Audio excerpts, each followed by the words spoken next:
আউযুবিল্লাহি মিনাশ শাইতানির রাজিম বিসমিল্লাহির রহমানির রহিম। আমি Mohammad Noman, lecturer in English, Farajganj Foyzam Ali Madrasa, Kamalnagar, Lakshmipur.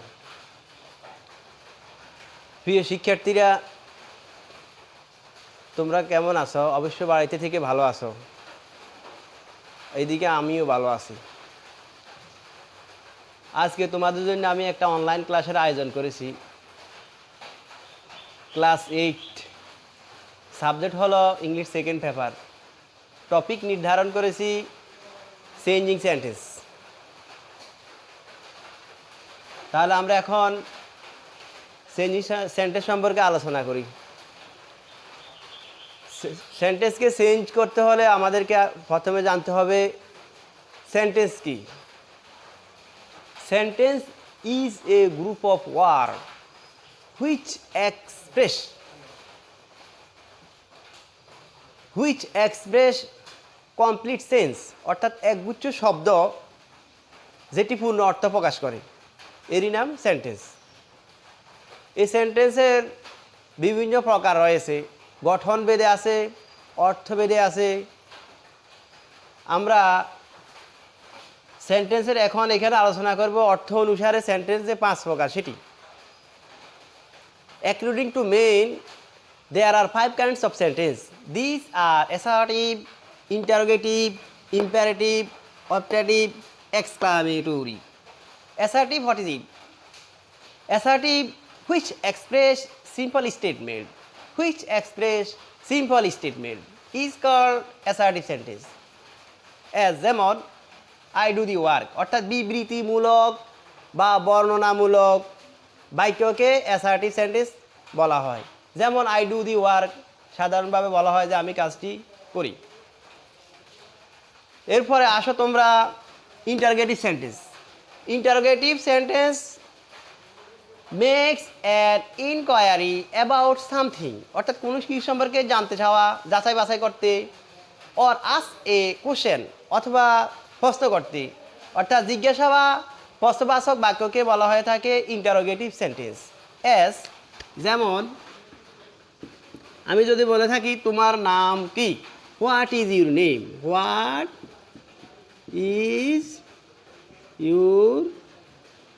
Name, এটি একটি ইন্টারোগেটিভ সেন্টেন্স।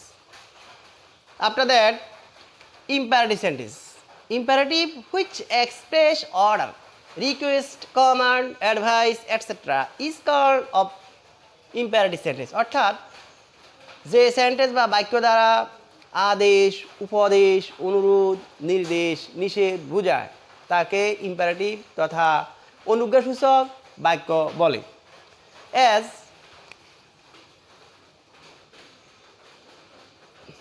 যেমন ডো দি সাম, অঙ্কটি করো, ডো দি সাম, অঙ্কটি করো। আমরা এই সেন্টেন্সের মধ্যে দেখতে পাই এখানে সাবজেক্ট উজ্জ্বল। ইম্পারেটিভ সেন্টেন্স চিনার উপায় হলো ইয়াতে সাবজেক্ট এবং অক্সিলিয়ারি ভার্ব থাকে না, সাবজেক্টটা উজ্জ্ব থাকে, অক্সিলিয়ারি ভার্ব থাকে না। ডো দি সাম এমনিভাবে ফার্স্ট দি লেটার, মূল verb first the letter, etcetera. After that optative sentence. Optative is a sentence that express a prayer or wish. Prayer প্রার্থনা সূচক, wish কামনা। That express a prayer or wish is called optative sentence, অর্থাৎ যে sentence দ্বারা প্রার্থনা বা কামনা প্রকাশ পায় তার নাম অপটেটিভ সেন্টেন্স। অ্যাজ যেমন মে আল্লাহ ব্লিস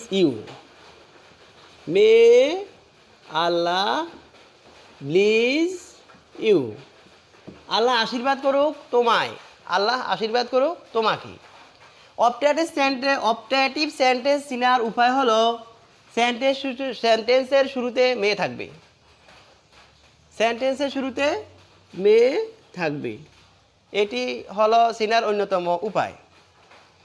অন্যদিকে ইম্পারেটিভ সেন্টেন্স চিনার উপায় হলো মূল ভার্ব দিয়ে সেন্টেন্সে শুরু হবে, যেখানে অক্সিলিয়ারি ভার্ব থাকবে না। আচ্ছা, anyway, exclamatory. Exclamatory. It is a kind of sentence that express certain feeling of mind. যেটি প্রকাশ করে হঠাৎ করে মানুষের আবেগ অনুভূতি, অর্থাৎ যা দ্বারা ভয়, ঘৃণা, আনন্দ, নিরানন্দ বোঝায় তাকে বিস্ময়সূচক বা এক্সক্লামেটরি সেন্টেন্স বলে। এ ধরনের সেন্টেন্সের মধ্যে এলাস, হুররা, ওহ দেখতে পাওয়া যায়। এছাড়াও সেন্টেন্সটি শেষে অক্সিলিয়ারি ভার্ব থাকে এবং এক্সক্লামেশন মার্ক থাকে। যেমন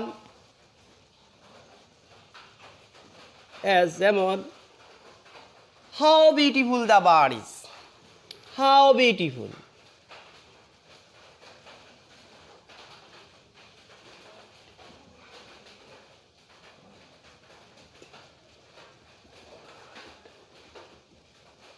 how beautiful the bird is. পাখিটি দেখতে কতই না সুন্দর, কতই না চমৎকার।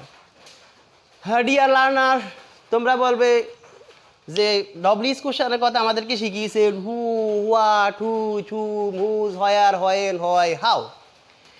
এই ওয়ার্ডগুলো যদি বাক্যের শুরুতে থেকে থাকে তাহলে এটি ইন্টারগেটিভ সেন্টেন্স। কিন্তু এখন এখানে শেষে আশ্চর্যবাচক কেন? তোমাদের মনের মধ্যে এই ধরনের প্রশ্ন থাকতে পারে। তোমরা শুরু এবং শেষের দিকে তাকাতে হবে। শেষে কিন্তু অক্সিলিয়ারি ভার্ব রয়েছে এবং এক্সক্লামেশন রয়েছে। অক্সিলিয়ারি ভার্ব এবং এক্সক্লামেশন থাকার কারণে হাউ এর প্রভাবটা নষ্ট হয়ে গেল, শেষে প্রশ্নবাচক চিহ্ন হয়নি। How beautiful the bird is, এটি এক্সক্লামেটরি সেন্টেন্স। আরেকটা উদাহরণ দেই, এলাস মাই ফাদার ডাইড।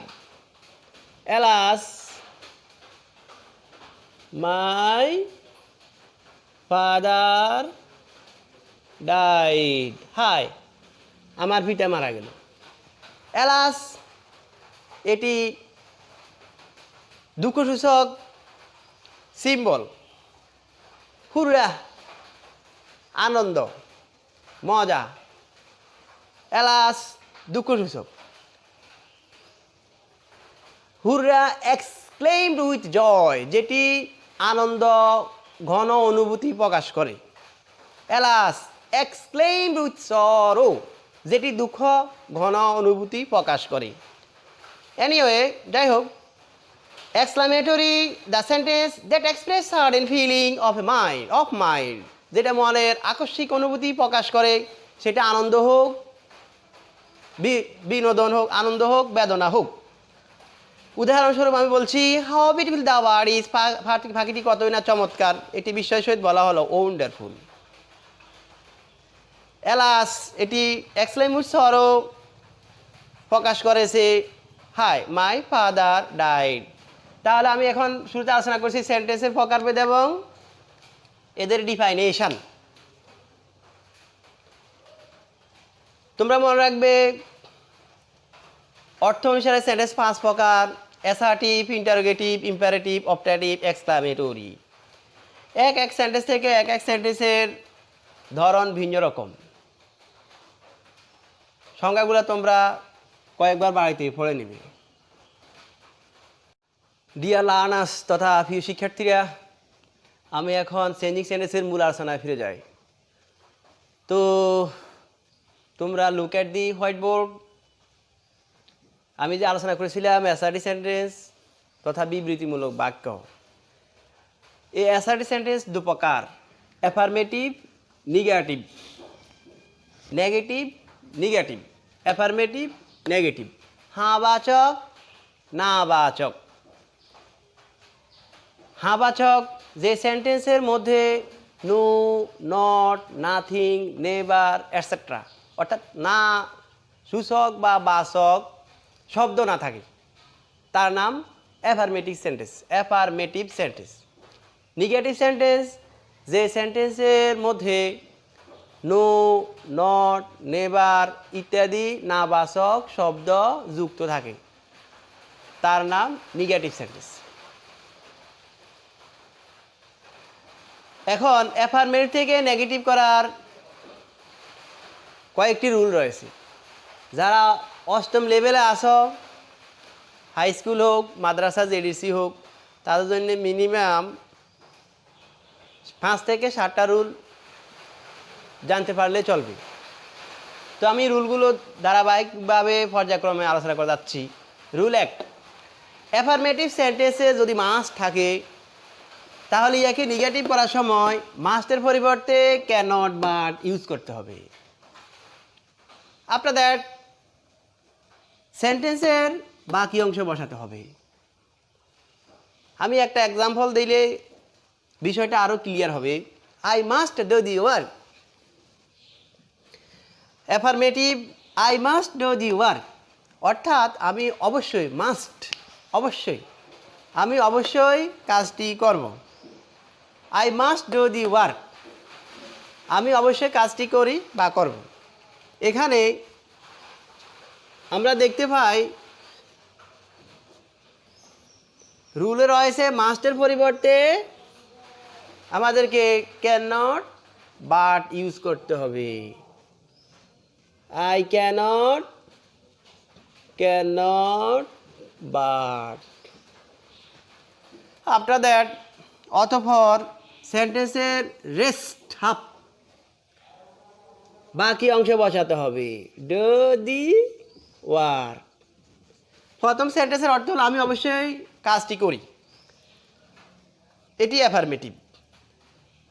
নেগেটিভে না নেওয়ার পরে অর্থ দাঁড়ালো I can not but do the work, কিন্তু আমি কাজটি না করে পারছি না।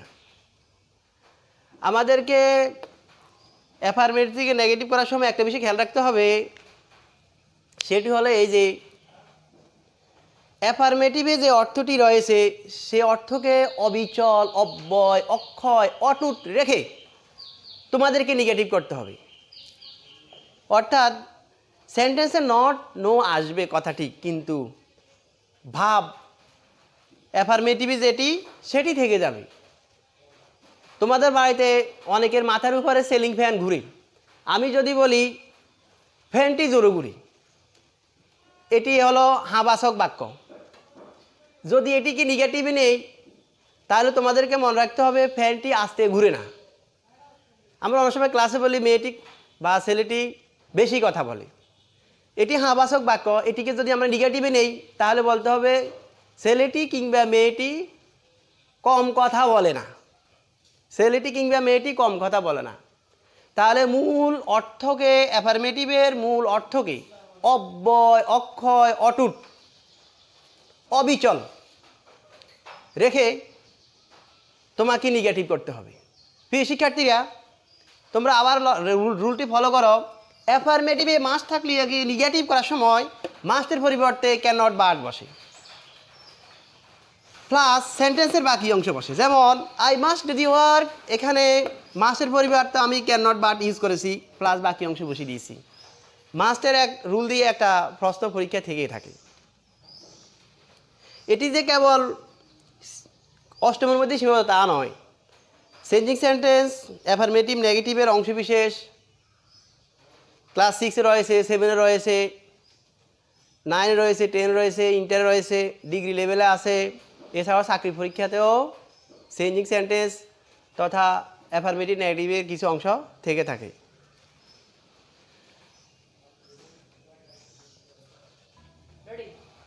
ডিয়ার লার্নার্স তথা প্রিয় শিক্ষার্থীরা,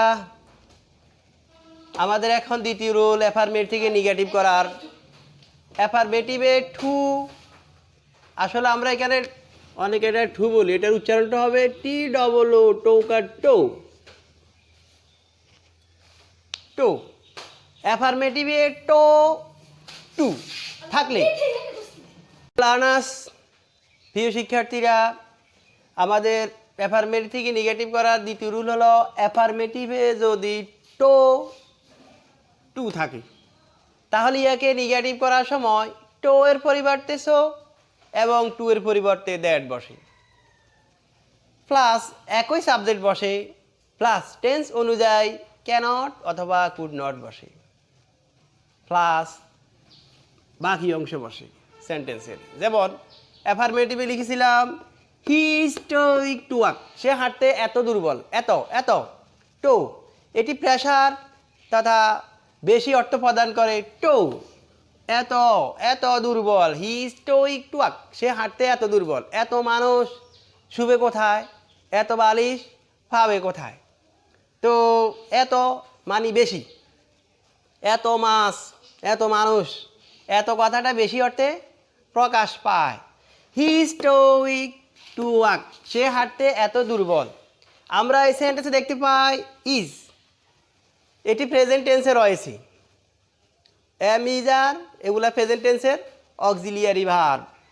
হি স্টোইক টু ওয়াক, রুল একটা কথা রয়েছে, টেন্স অনুযায়ী ক্যানট অথবা কুড নট বসে। প্রিয় শিক্ষার্থীরা, তোমরা টেন্স সম্পর্কে ভালো চর্চা করবে।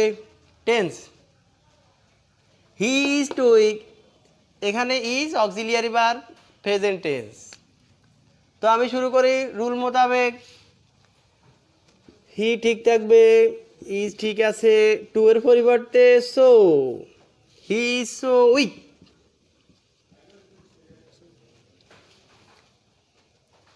টু এর পরিবর্তে দ্যাট, প্লাস একই সাবজেক্ট বসে, অর্থাৎ শুরুতে যে সাবজেক্টটি বিগিনিং স্টার্ট হয়েছে সেটি ইউজ হবে হি ইজ। এখানে আমরা হি বাক্যের শুরুতে সাবজেক্ট হি রয়েছে, টু এর পরিবর্তে সো ইউজ করলাম, টু এর পরিবর্তে দ্যাট ইউজ করলাম, হি ইজ সোইং দ্যাট। একই সাবজেক্ট, একই সাবজেক্ট হি রয়েছে, এখানে হিকে আবার প্রয়োগ করতে হবে। অতঃপর টেন্স অনুযায়ী ক্যানট অথবা কুড নট, এটি প্রেজেন্ট টেন্স তোমাকে জানতে হবে। তুমি যদি টেন্স না জানো, তুমি লেসন করতে পারবে না, চেঞ্জিং সেন্টেন্স করতে পারবে না, গ্রামার ও অন্যান্য আইটেমগুলো ভালো বুঝবে না। আমরা টেন্সকে বলব it is, it is tense গ্রামারের একটা part. It is as like as ship, as like as water, এটা হলো পানির ন্যায়, টেন্সটা হলো পানির ন্যায়। It is as like as water. ইংরেজির বাকি অংশগুলোকে আমি বলবো যে অ্যাজ লাইক অ্যাজ শিপ, জাহাজের মতো। এখন জাহাজ চলতে হলে পানির প্রয়োজন আছে, পানি না থাকলে জাহাজ চলবে না। সুতরাং টেন্স যার জানা থাকবে না, সে ইংরেজির অন্যান্য পার্টকে অ্যাডভান্স করে নিতে পারবে না। So tense essential. He stoic to walk, সে হাঁটতে এত দুর্বল। হি ইজ সো উইক, যদি আমরা নেগেটিভে নিই, he is so weak that, সে এত দুর্বল যে। প্রেজেন্ট টেন্স হওয়াতে আমি লিখব cannot. He so weak that he cannot, plus সেন্টেন্সের বাকি অংশ, বাকি অংশ আমি দেখতে পাই ওয়াক। এখন অর্থ দাঁড়ালো সে এত দুর্বল যে সে হাঁটতে পারে না। এই সেন্টেন্সটি নেগেটিভ হলেও এটি একটি কমপ্লেক্স সেন্টেন্স। আমি আরেকটা উদাহরণ দেই, এফআর নিগা, he is so too busy, too busy, busy to read story. He is too busy to read story, গল্প পড়তে সে এত ব্যস্ত, অর্থাৎ গল্প পড়ে না। এটাকে আমরা যদি নেগেটিভই নিই, হি ইজ, টু এর পরিবর্তে সো, বিজি ঠিক থাকবে, টু এর পরিবর্তে দ্যাট, প্লাস রেস্ট, বাকি অংশ read story. He is so busy that he read story, সে এত ব্যস্ত যে সে গল্প পড়ে না। প্রিয় শিক্ষার্থীরা, আমি চেঞ্জিং সেন্টেন্সে দুটি রুল এখানে আলোচনা করেছি, মাস্ট দিয়ে একটি, টো এবং টু দিয়ে আরেকটি। তোমাদের যেহেতু সামনে মূল্যায়ন পরীক্ষা, তোমরা বাড়িতে ভালো চর্চা করবে, সব বইয়ে ভালো পড়তে হবে, স্বাস্থ্যের প্রতি যত্নবান হতে হবে,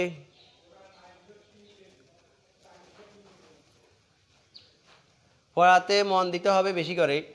যেহেতু আমাদের অনেক সময় বন্ধের ভিতরে তোমরা বাড়িতে কাটিয়েছ, এখনও বন্ধ, কিন্তু মূল্যায়ন পরীক্ষা হবে সেহেতু তোমাদেরকে বাড়িতে একটু ভালো পড়তে হবে। তো আজকে এ পর্যন্ত। See you again next class. আল্লাহ হাফেজ, আল্লাহ হাফেজ।